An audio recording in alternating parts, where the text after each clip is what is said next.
So part 7 में हमने देखा कि रमेश अरोरा का इस तरह का इनवाइस कैसे बनाते हैं। हम सेल्स में इनवाइस बनाएंगे जीएसटी वाला, वो कैसे बनाना है प्रैक्टिकली हमने देखा है।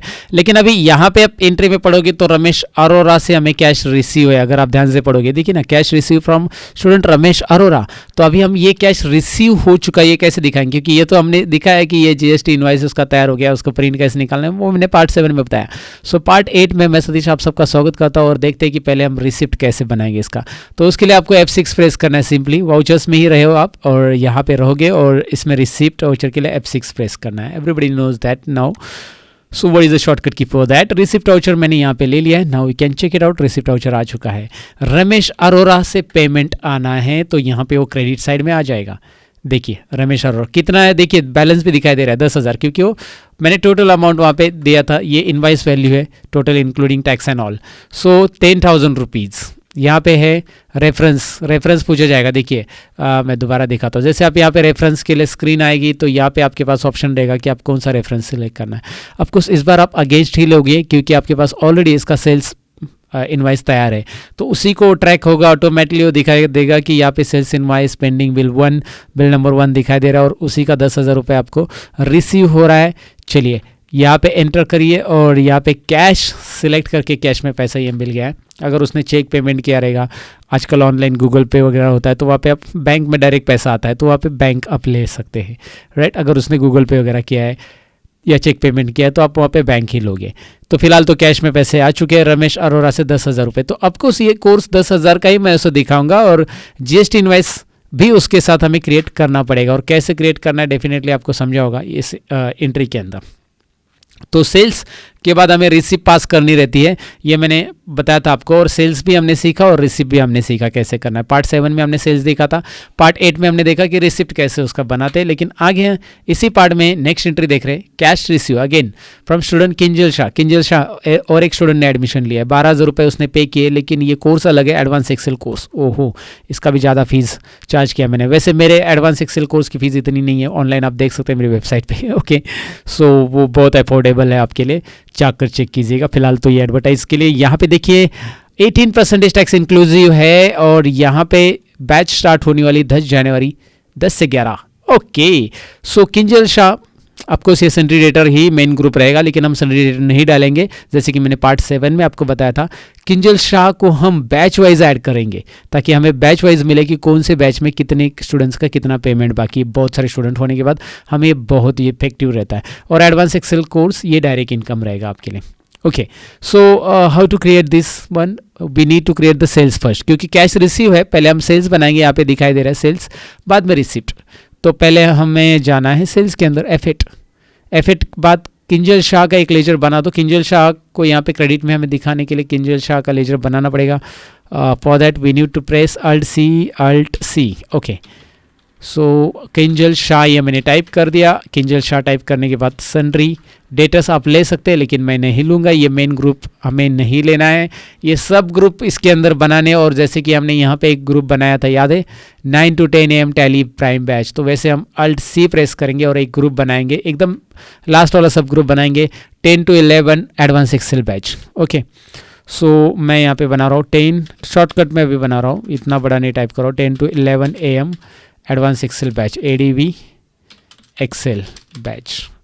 ओके, ये मैंने टाइप किया, ये हो गया सब ग्रुप आपका। अब इसे आप डाल सकते हैं, ध्यान से देखिए, इसे आप डाल सकते हैं सन्ड्री डेटर। याद रखिए, इसे आप सन्ड्री डेटर डाल सकते हैं, लेकिन मुझे एडवांस एक्सेल का एक बैच बनाना है। ध्यान से सुनिएगा, एडवांस एक्सेल एक ग्रुप रहेगा, उसके अंदर 10 to 11 वाला ग्रुप डालना है। तो मैं यहाँ पे भी Alt C प्रेस कर सकता हूँ और यहाँ पे मैं एडवांस एक्सेल बैच का ग्रुप बनाऊंगा, क्योंकि एडवांस एक्सेल के बैचेस अलग अलग रहेंगे। उसके अंदर 10 to 11 का ये बैच होगा और ये रहेगा सन्ड्री डेटर्स। ध्यान से देखिए, मैंने ग्रुप के अंदर फिर से ग्रुप के लिए Alt C प्रेस किया था, तो ये देखिए पहला एडवांस एक्सेल बैच हो गया। फिर उसके अंदर अभी ध्यान से देखिए क्या हो गया, ग्रुप के अंदर ग्रुप के अंदर ग्रुप क्रिएशन था। जब मैंने यहाँ पे Alt C प्रेस किया था, यहाँ पे देखिए, जब मैं यहाँ पे Alt C प्रेस करता हूँ तो यहाँ पे फिर से ग्रुप क्रिएशन के लिए आता है। तो यहाँ पे हमने वही ग्रुप क्रिएट किया, एडवांस एक्सेल बैच। तो 10 to 11 AM बैच हमारा एक ग्रुप रहेगा, उसका हेड ग्रुप रहेगा एडवांस एक्सेल बैच का ये ग्रुप है, दिखाई दे रहा है आपको। मतलब 10 to 11 बैच तो है ही है, लेकिन एडवांस एक्सेल बैच ये उसका क्या बोल सकते हैं ना, हेडिंग वी कैन से। तो एडवांस एक्सेल मेन ग्रुप हो गया उसका 10 to 11 बैच का, क्योंकि 10 to 11 बैच ही नहीं आता एडवांस एक्सेल में, 9 to 10 भी बैच भी आता है, एडवांस एक्सेल में 12 to 1 बैच भी आता है, ऐसे अलग अलग बैचेस आएंगे, मतलब दिन भर बैचेस रहेंगे। तो इसलिए एडवांस एक्सेल के अंदर आने वाले सारे बैचेस इस ग्रुप में रहेंगे, एडवांस एक्सेल बैच ग्रुप में। याद रखिए एडवांस एक्सेल बैच ग्रुप क्यों बना है, आपको समझ में आएगा। और ये उसका मेन ग्रुप क्या है, सन्ड्री डेटर्स, जो कि आपको नीचे दिखाई दे रहा है उसी के नीचे। सो ये जो होते हैं ना ग्रुप्स बनाने बहुत ज़रूरी होता है आपको रिकॉर्ड सेग्रीगेशन लेने के लिए। तो आप किंजल शाह एडवांस एक्सेल की स्टूडेंट है, लेकिन कौन से बैच में से, ये तुरंत आपको पता चल जाएगा, समझ में है ना। तो आपको सपोज ये चेक करना है, आपके सीनियर ने बोला या आपके ओनर आ गए क्लास के, उन्होंने बोला कि भाई एक काम करो, मुझे एडवांस एक्सेल बैच में कितनी फीस पेंडिंग है वो दिखाओ, और आपने दिखा दिया इतनी इतनी फीस पेंडिंग है। तो उसने बोला कि बैच वाइज बताओ, तो आप बैच वाइज भी बता सकते हैं, क्योंकि आपके पास बैच वाइज यहाँ पे लिस्टेड है सारे स्टूडेंट्स का नाम, इसलिए बैच वाइज लिस्ट करना ज़रूरी होता है। लेजर्स में ही आप अंडर ग्रुप ऐसे बनाओगे तो बहुत अच्छा रहेगा आपको समझने के लिए। Maintain balance bill bye bill ये रखो, और यहाँ पे सारी चीज़ें एक्सेप्ट करो। देखिए ये एंड यूज़र है, इसके पास GSTN नंबर नहीं रहेगा आपको, किंजल शाह के पास, तो यहाँ पे कोई GSTN नंबर वगैरह नहीं आएगा, एंड यूज़र कस्टमर से, बस यहाँ पे किंजल शाह का नाम आएगा। फिर वहाँ पे आपको बैच लेना, कोर्स लेना है एडवांस एक्सेल कोर्स, तो अल्ट सी प्रेस करो, एडवांस एक्सेल कोर्स, या फिर कोर्स फीस करके एडवांस एक्सेल फीस करके ले सकते हैं, course fees, course fee, okay course fees लिया। एडवांस एक्सेल कोर्स फीस क्या है यहाँ पे, वो अंडर ग्रुप क्या आएगा इसका, डायरेक्ट इनकम है हमारे लिए, डायरेक्ट इनकम रहेगा, एंटर कीजिए। यहाँ पे याद रखिए ये डायरेक्ट इनकम सर्विसेज के ऊपर हमारी हो रही है, तो इसे GST एप्लीकेबल यस करेंगे।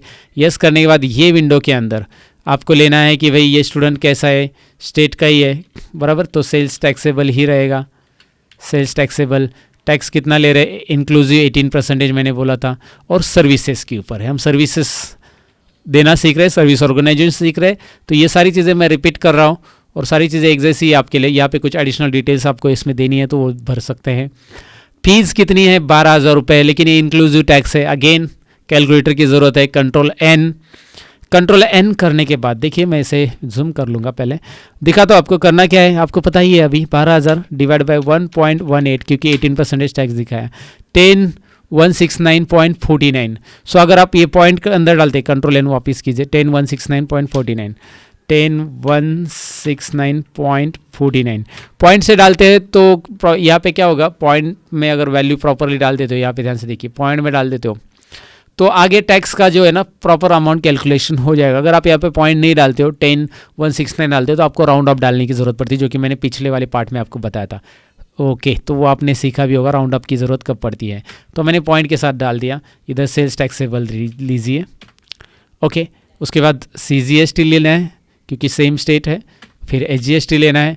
अब आप देखेंगे यहाँ पे 12,000 नहीं आया, ओहो 12,000 आ चुका है एग्जैक्टली, बस 1 पैसे की यहाँ पे कमी पड़ी है। तो 1 पैसे में यहाँ पे अगर हम राउंड फिगर कर देते, एंडिंग में चेक कर लेते, ओके यहाँ पे थोड़ा सा यहाँ पे 2 पैसे ज़्यादा भी हो गए। एक काम कर लो, इसे ना सिंपल है, आप एग्जैक्टली करने के लिए राउंड अप भी कर सकते हैं, लेकिन इसे 169 ही करो, 10,169, और उसके ऊपर जो भी GST आएगा वो इस तरह से आएगा 10,000 के ऊपर।